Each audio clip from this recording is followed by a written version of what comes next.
Сәлем бердік баршаңызға, мен суперкелін Диана. Бүгінгі видео шығарылымда баклажан рулетін дайындаймын. Дәмі өте керемет, әрі бір жасағында ұқсап шығады. Ең алдымен баклажанды жуып тазалап, керек емес жерлерін алып тастайсыздар және ұзыннан турап аласыздар. Турау барысында қатты жұқа және қалың етіп турамаңыздар. Дәл видеодағыдай турап аламыз.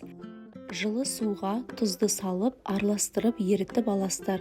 Дәл осы суға баклажанды салып, жарты сағатқа бетін жауып бастырып қоясыздар.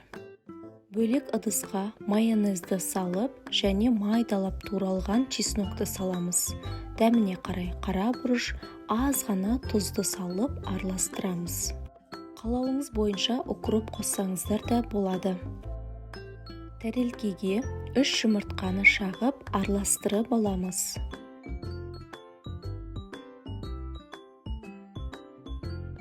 Тұздалған баклажандарды ең алдымен жұмыртқаға, одан кейін барып сухариге 2 бетін аунатып аласыздар.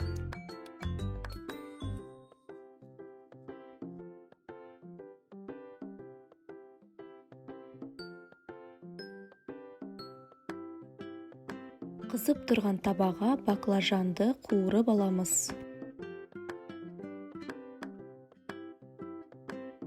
Баклажанның екінші бетін қуырып аламыз. Дайын болған салманы баклажандардың бетіне жағып шығасыздар.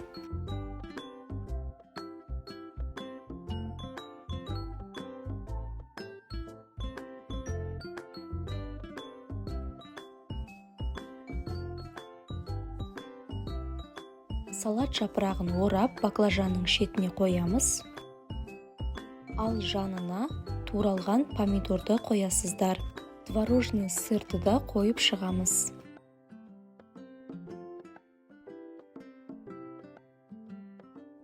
Енді баклажанның шетінен орап аламыз.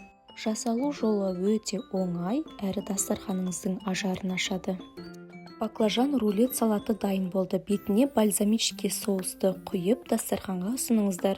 Қонақ келгенде дастарханның ажарын ашатын дәмді салатты сіздер де міндетті түрде дайындап көріңіздер.